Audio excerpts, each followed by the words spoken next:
Chapter 14.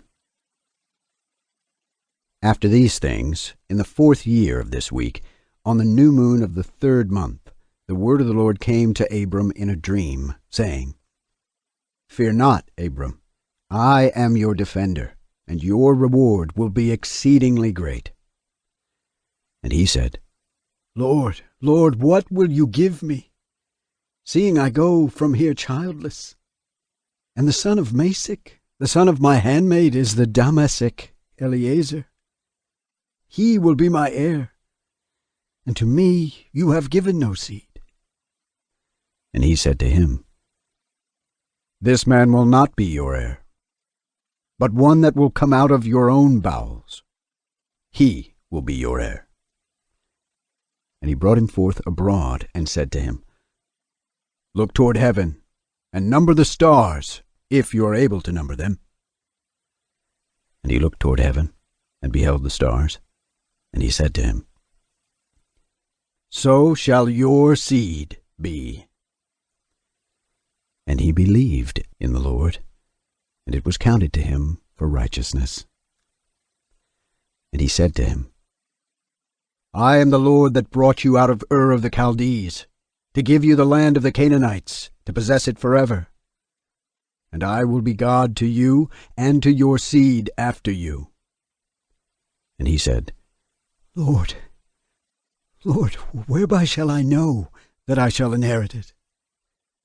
And he said to him, Take a heifer of 3 years, and a goat of 3 years, and a sheep of 3 years, and a turtle dove, and a pigeon. And he took all these in the middle of the month, and he dwelt at the oak of Mamre, which is near Hebron. And he built there an altar, and sacrificed all these, and he poured their blood upon the altar, and divided them in the midst, and laid them over against each other. But the birds he did not divide. And birds came down upon the pieces, and Abram drove them away, and did not let the birds touch them. And it came to pass, when the sun had set, and the ecstasy fell upon Abram, and lo, a horror of great darkness fell upon him. And it was said to Abram, Know of a surety that your seed will be a stranger in a land that is not theirs, and they shall bring them into bondage, and afflict them 400 years. And the nation also to whom they will be in bondage will I judge.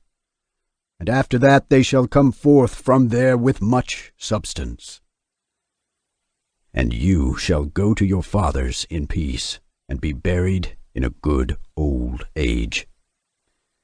But in the 4th generation they shall return there, for the iniquity of the Amorites is not yet full. And he awoke from his sleep, and he arose, and the sun had set. And there was a flame, and behold, a furnace was smoking, and a flame of fire passed between the pieces. And on that day the Lord made a covenant with Abram, saying, To your seed will I give this land, from the river of Egypt to the great river, the river Euphrates, the Kenites, and the Kenizzites, the Cadmonites, the Perizzites, and the Rephaim, the Phacharites, and the Hivites, and the Amorites, and the Canaanites, and the Girgashites, and the Jebusites. And the day passed, and Abram offered the pieces, and the birds, and their fruit offerings, and their drink offerings, and the fire devoured them. And on that day we made a covenant with Abram, according as we had covenanted with Noah in this month. And Abram renewed the festival and ordinance for himself forever. And Abram rejoiced, and made all these things known to Sarai his wife, and he believed that he would have seed. But she did not bear. And Sarai advised her husband Abram, and said to him, Go into Hagar, my Egyptian maid. It may be that I should build up seed to you by her. And Abram hearkened to the voice of Sarai his wife, and said to her, Do so. And Sarai took Hagar, her maid, the Egyptian, and gave her to Abram. her husband, to be his wife. And he went in to her, and she conceived, and bore him a son. And he called his name Ishmael. In the 5th year of this week, 1965 a.m. And this was the 86th year in the life of Abram.